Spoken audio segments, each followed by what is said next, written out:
2025 was a fantastic year for my houseplants, even though some of them did suffer a little bit during the middle of the year when I was just lacking motivation and couldn't get myself to do plant care. A lot of them have still done amazingly this year, and I wanted to share with you my top 10 plants from 2025 and kind of talk about them and what makes me so excited about them and all that jazz. Before we get into that though, I want to say if you're new here and you don't know me already, hi, my name is Emma and I make houseplanting content all over the internet. So if you want to follow along with my houseplanting journey and maybe learn something along the way, stick around, watch some more of my videos, and subscribe to my channel. If you're not new here, welcome back. I really appreciate you returning. Also, this video is sponsored by Willow, who I'll talk about a little bit more later on. Now let's get into these plants. I do want to say they are in no particular order because I don't think I could pick like an exact favorite or like even rank these 10. I have just been so excited about all of them and I'm just so excited to share them with you as well. So let's just get straight into this. I think the first one has got to be my manjula pothos.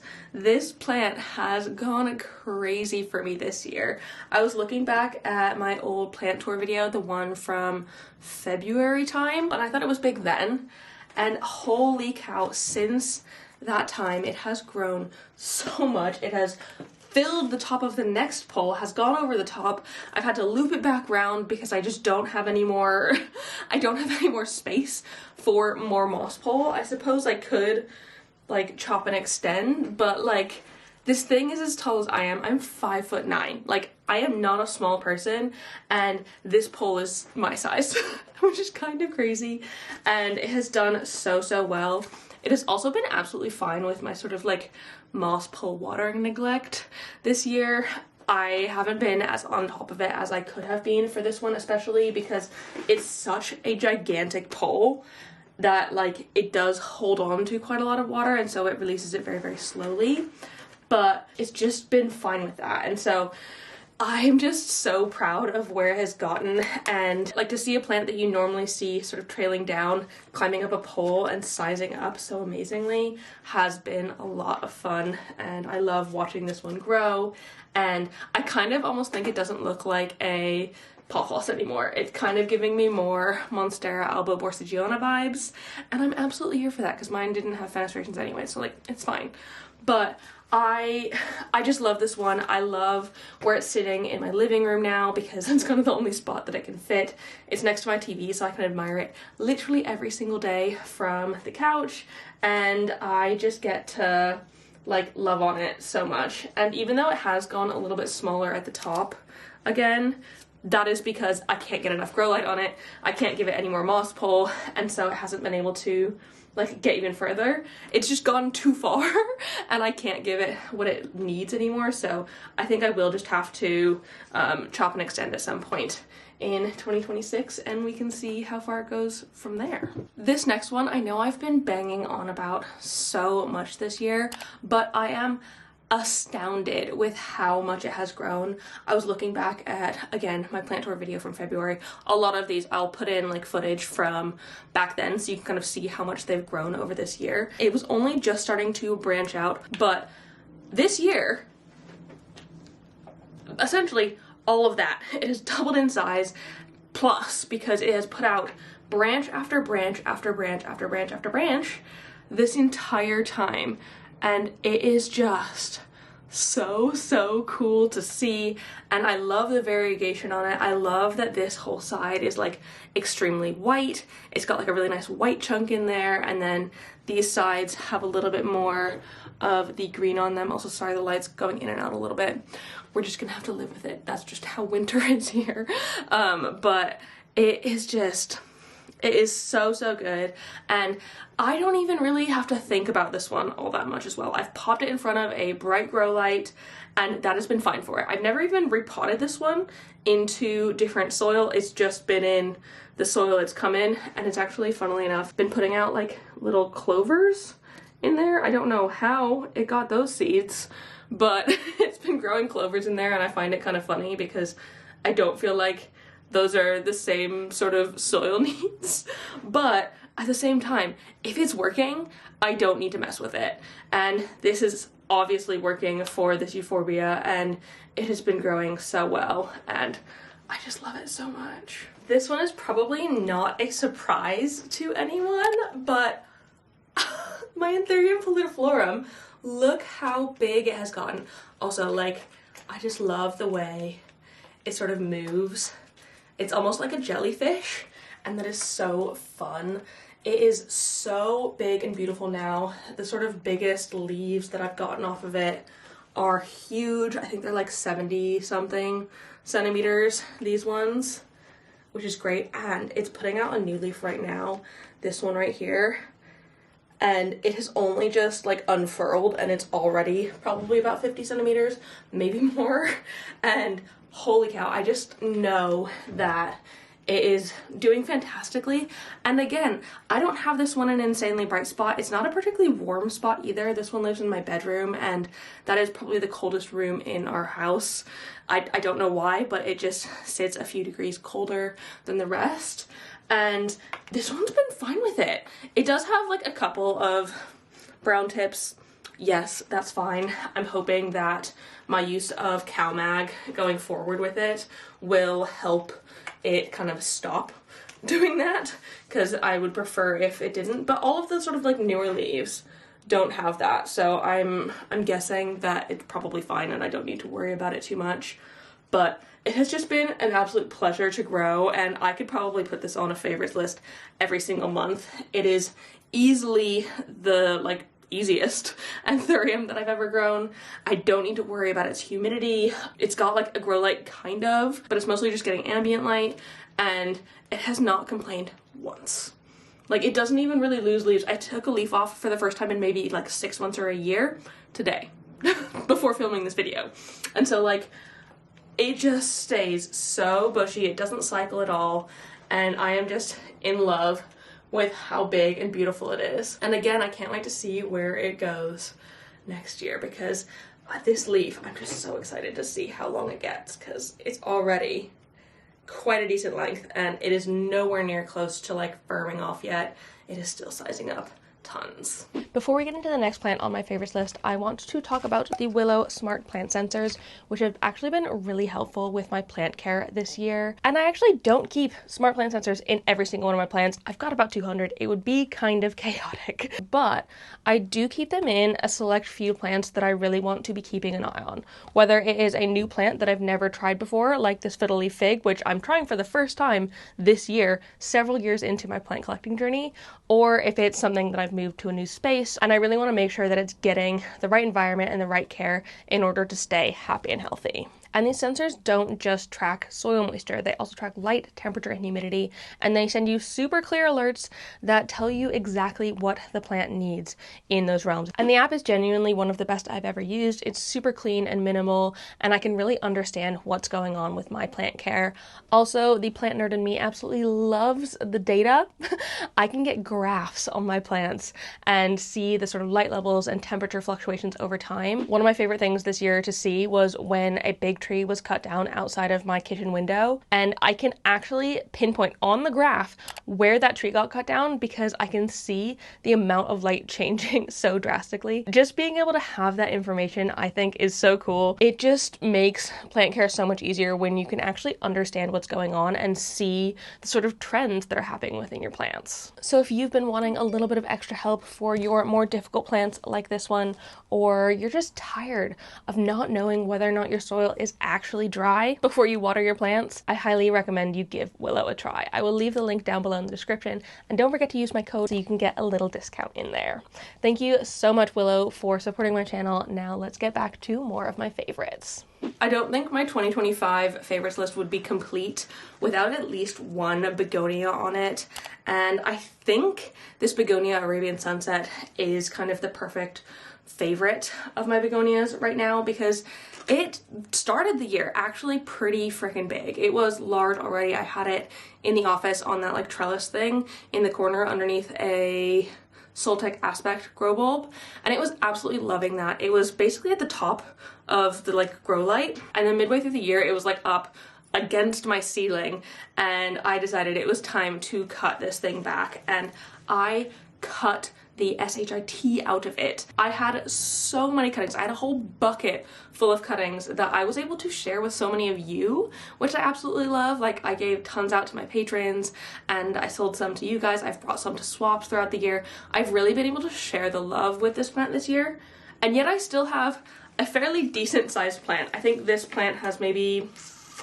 7 or 8 cuttings in it, which is crazy. And I do still have the bottom as well, which is doing okay. And the amount of resilience this one has is kind of phenomenal. I think it's so cool. And also, I mean, how can I not love these like dark goth black plant leaves? I'm obsessed. And like, I just can't believe how fast this one grows. Also, I'm pretty positive this one had pests earlier in the year, and I was able to get rid of those, and it's been an absolute trooper. It just like hasn't cared. I can do almost anything to this one and it has been fine, and I love that about it. I mean, in general, you might see a theme. I like to be able to like let my plants kind of go and like do their thing, because like they know what they're doing. I'm just trying to help. And so if they can do their thing with my limited care at some points in the year, that is my sort of ideal. And this one is absolutely that.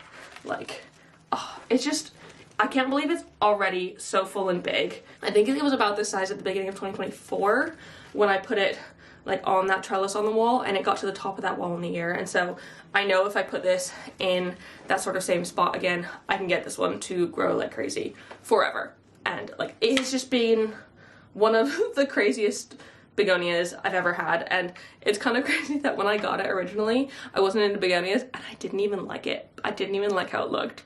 But now I'm just absolutely obsessed, and I think that's quite funny. A Hoya that has brought me immense joy this year is my Hoya globulosa Welsh mountain zoo. Like, look at the size of this leaf. I've had this one for years, and it has been mostly living in my cabinet. I think I got it as like a 2 or 3 leaf cutting. It's been mostly in my cabinet and just been chilling. Until this year, it kind of overgrew it a little bit. It was giving me lots of tendrils. I ended up cutting those off and moving it outside of the cabinet. And since then, it has absolutely freaking loved life. I think it almost likes life better outside of the cabinet because it gave me this. And all of the new growth since hasn't been quite as big, but it still has been bigger than it was when it was inside of the cabinet. Like, all of these sort of new leaves are pretty large in comparison to what it was giving me before, and I am just astounded by it. This one is, again, such an easy care one, and I love that it's fuzzy. Let me see if I can show you. It's like got velvety bottoms. This is the most reptilian Hoya I think I have in my collection, but I kind of love it because it's got those like velvety bottoms. It kind of like takes away that reptilianness because it's not like waxy, if that makes sense. It's more cuddly instead. I don't know, that sounds really weird, but that's just how I feel about it, and I think it has done phenomenally for me, and I'm just so happy with it. Look at that. It looks kind of weird and like growing crazy.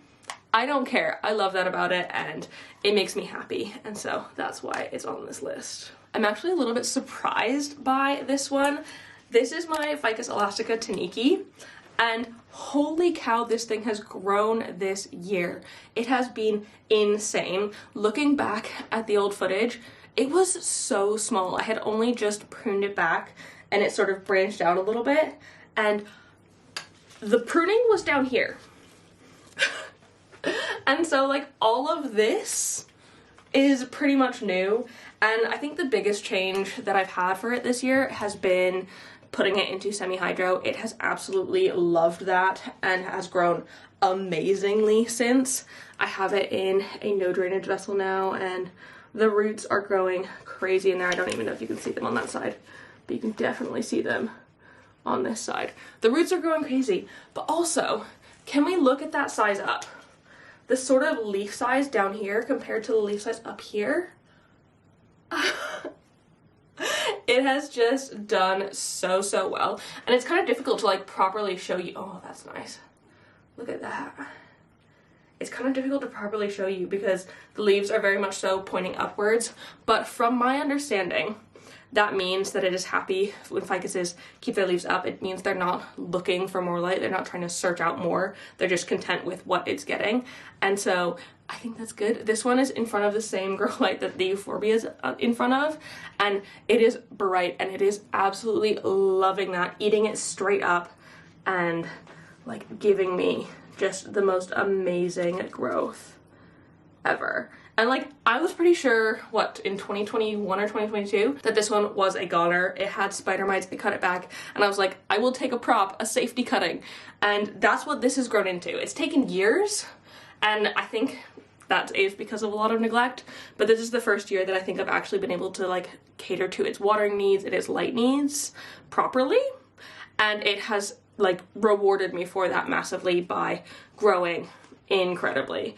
And I think at some point I will probably have to change out its vessel. Will I ever be able to get it out of this thing because it's got such a bottleneck? I don't know. I didn't think it was actually going to grow this crazy this year, hence why I put it in something with such a bottleneck. I was like, oh, I'll never have to change that. Joke's on me, I do. And so that's maybe a project for the new year, but I'm so impressed with this one and so glad to like finally have this almost looking like a tree again. I feel like it's almost as tall as when I first got it like years ago when I bought it as a full plant. Let me see if I can find an old picture, and if I can I'll put it on the screen, but I feel like it's almost similar size to then, which is kind of crazy considering I've had to like go back to basically nothing with it. Again, we're just getting huge in my plant collection. Look at this fern leaf cactus.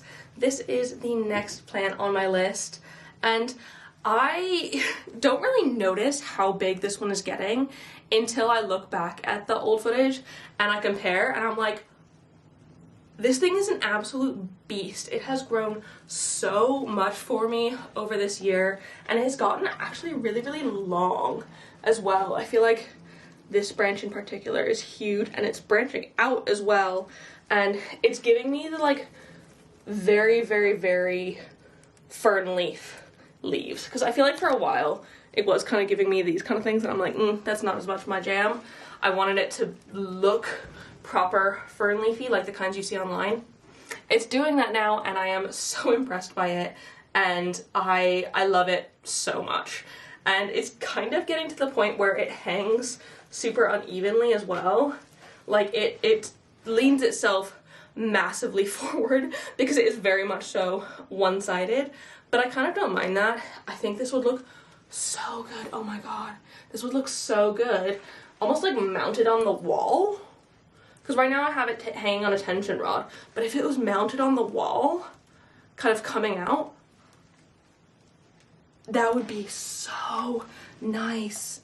Oh my god, okay, that's inspo for me if I ever decide to like rearrange my plant collection, or if I ever get a different home in which I can do more on the walls.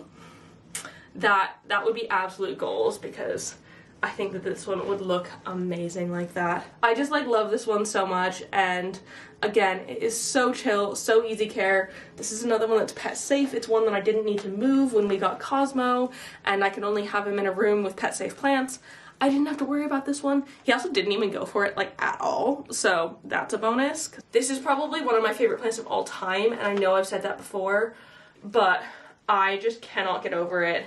It gives me so much jungle vibes, and I could literally stare at this one all freaking day. The next plant on this list is a small one, but it is still extremely impressive to me. It is my variegated Thanksgiving cactus, and it is doing so well in here. I know I just talked about this one in my goals video, but seeing how it has progressed over the course of this year has been so cool, because like I don't really notice this one is kind of like shoved in the back of my IKEA cabinet, and it ends up getting blocked by loads of plants, so I don't see it every day. But I cannot believe how much this one has grown for me. It has done amazing, and like even the white bits are still putting out blades even though they don't have any chlorophyll in them. I don't know how they're doing that, but like they just keep pumping them out, and like I'm not mad at it. Definitely my favorite bits of the plant are the ones that are sort of sectoral variegation that have both the white and green in them. I think those are the prettiest bits. But you know, it's got a whole chunk of normal green in there too, and I'm kind of not mad at that. I feel like once it gets even bigger, having some sections with more solid green will look really, really nice as a sort of juxtaposition. You know how much I like putting variegated plants with non-variegated plants. I love it. I think it looks so cool, and I think it just makes the variegation look so much more special. And so I'm not mad that it's got a big green chunk in it, but I like these sort of bits the best for sure. This next one is not the easiest to show you because it has gotten so big in 2025. Holy cow, this is my alocasia stingray, and excuse me, what? Like, oh my god, it's gotten to the point in my brain where it's so big that I can't even imagine it small anymore. So looking back on what it looked like in January, February time this year baffles me that it has grown so much, sized up, and like matured so much. Like, look at the size of this. I thought it was big back then.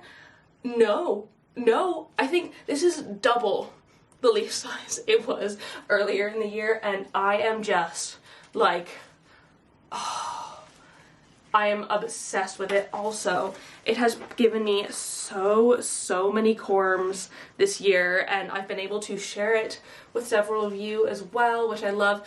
I love when I'm able to share my plants with y'all. It makes me so happy that I can share that love and like the joy of this hobby. And I just really hope that everyone who I've been able to give a stingray to can get theirs to grow as big as this one, because I am just obsessed with this.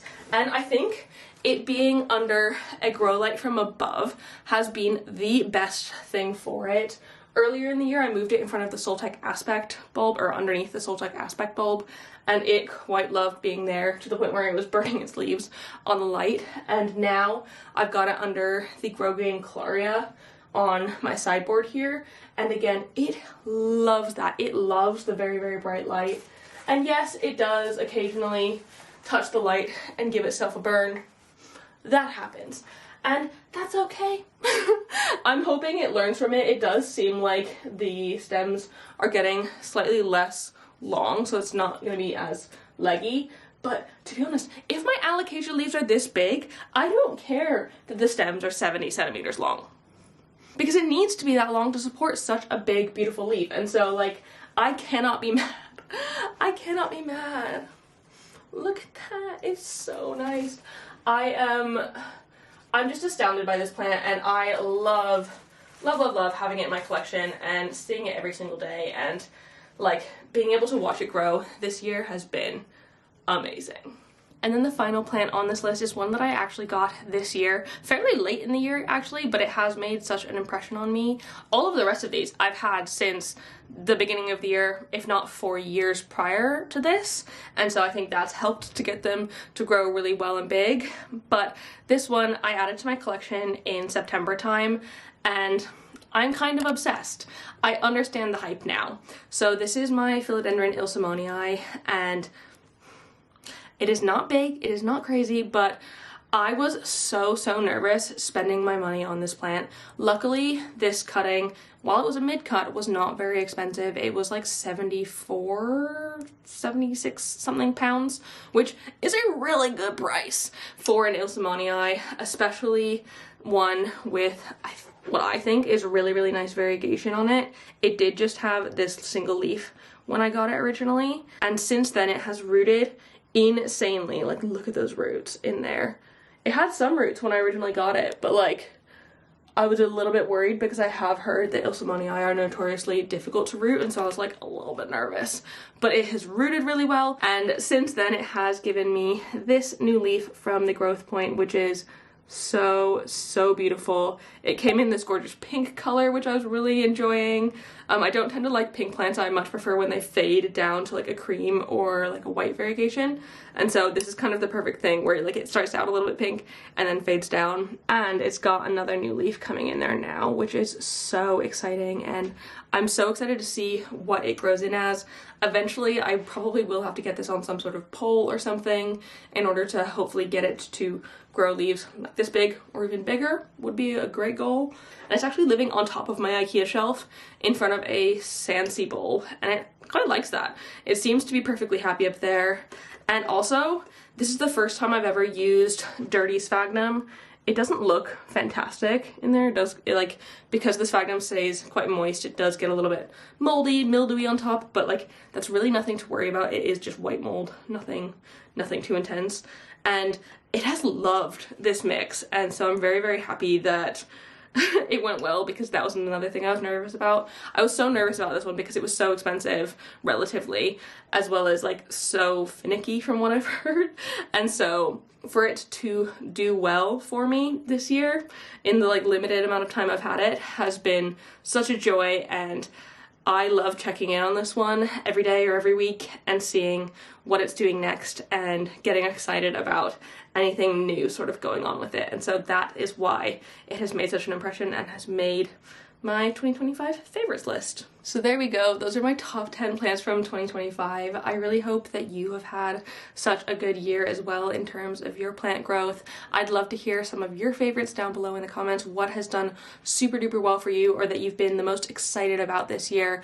Let me know in the comments. Also, if you enjoyed this video, please give it a thumbs up down below and leave a comment on other houseplanty things you'd like me to talk about in the future, and subscribe for more.